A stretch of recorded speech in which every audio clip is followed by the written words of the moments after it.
Oi, hoje eu quero falar um pouquinho sobre terapia de reposição hormonal, riscos, benefícios, regimes terapêuticos. Os benefícios e os riscos, elas diferem muito de quando a gente vai iniciar, então, a idade dessa paciente, de quando a gente vai iniciar essa terapia de reposição hormonal. A gente sabe que a vantagem é muito maior quando a gente faz o início da terapia de reposição hormonal naquela transição menopausal, né, na pré-menopausa, quando a paciente já começa a ter aqueles sintomas climatéricos. E é diferente de quando já se passaram anos, né, de menopausa, né, que aí a gente sabe que os riscos são um pouco maiores.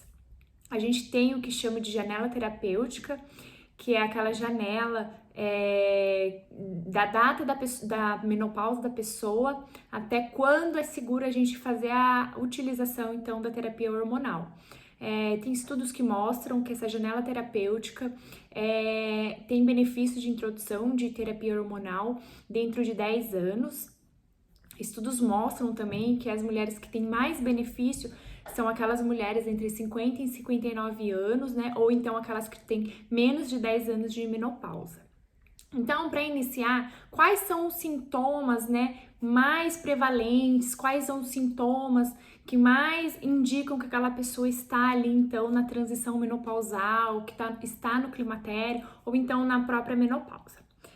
A gente sabe que a menopausa em si é uma data, né, que dá 12 meses de amenorreia, 12 meses sem menstruar, a pessoa está na menopausa. Mas começa muito antes disso a queda hormonal. A gente sabe que em torno dos 40 anos a mulher já tem aquela queda da produção hormonal e assim começam a surgir alguns sintomas. Então, o sintoma mais característico ali da menopausa são os sintomas vasomotores, que a gente chama, né? Que são os sintomas de calores. Então, os chamados fogachos. Então, a mulher acorda à noite com calor, aqueles calores que são assim, principalmente da região do tórax para cima. Então, ela sente que esquenta muito do tórax para cima.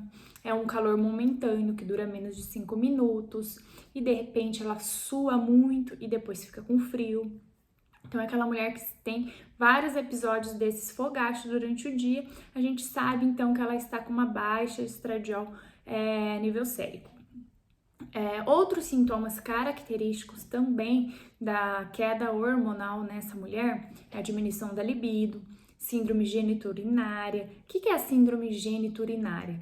A síndrome geniturinária vai compreender todos aqueles sintomas que ocorrem na região vulvovaginal da paciente. Então, por exemplo, ressecamento vaginal, ardência, dificuldade de ter relação, com dor, fissura, às vezes um prurido intenso. Então, várias vezes eu já peguei paciente no consultório que chega: doutora, tô com corrimento, tô com muita ardência, tô com muita coceira, eu acho que eu tô com candidíase. E aí você vai examinar, ela não tem candidíase, não tem corrimento, ela tem uma atrofia.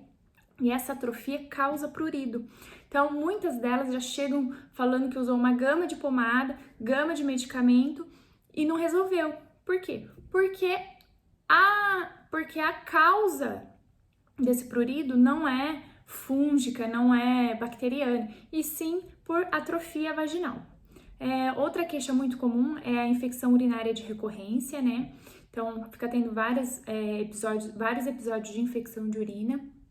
Muitas vezes também tem uma dor pélvica, uma dor que elas chamam de dor na bexiga, né? Mas por atrofia mesmo ali do canal da uretra, do assoalho pélvico, da vagina, que causa todos esses sintomas de geniturinária e, consequentemente, uma disfunção sexual associada, né? Outro sintoma também característico é uma labilidade emocional que a pessoa pode ter. Então, a gente sabe que os nossos hormônios sexuais também são neuroesteroides, né?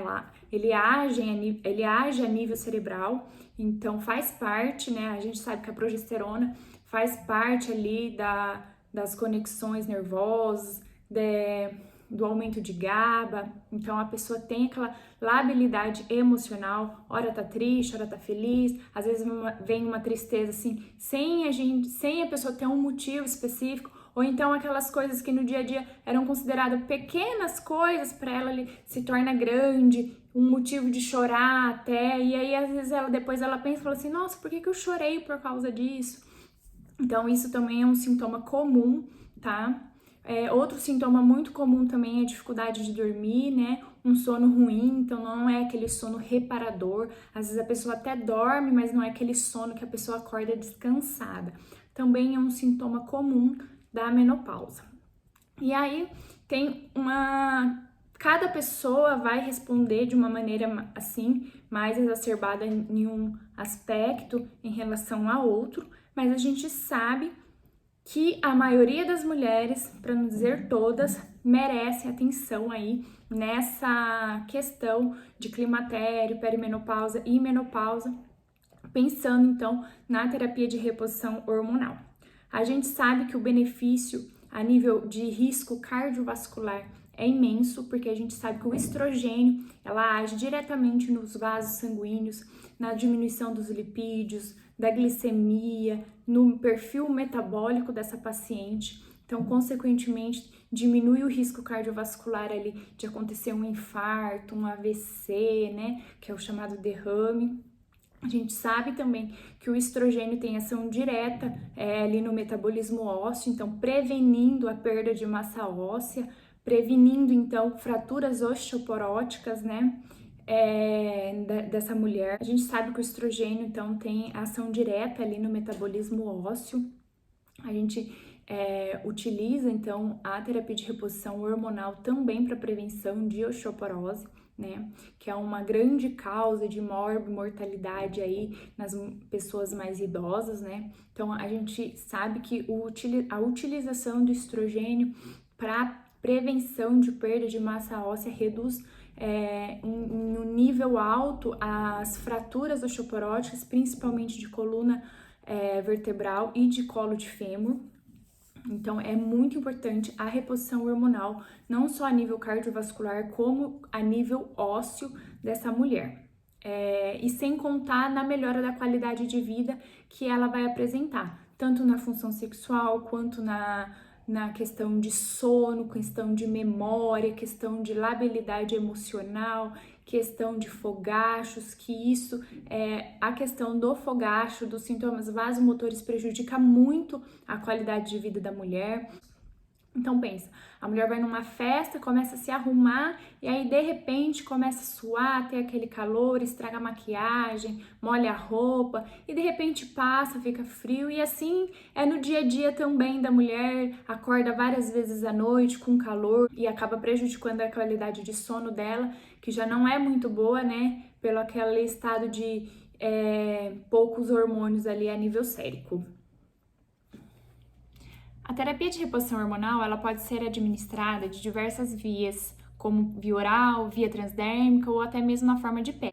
Damos preferência para a utilização de estrogênios na forma bioidêntica, progesteronas, né, na forma micronizada, que pode ser utilizada tanto na via oral quanto na via vaginal, e testosterona, normalmente a gente utiliza da forma transdérmica e nunca na via oral. A preferência para fazer estrogênio na via transdérmica se dá principalmente pela diminuição ali, então, do efeito da primeira passagem hepática e principalmente se a paciente tem queixas de diminuição da libido, a gente também prefere fazer a utilização via transdérmica, porque a gente sabe que quando utilizamos a via oral, ela aumenta um pouco, é uma proteína ligadora da testosterona endógena.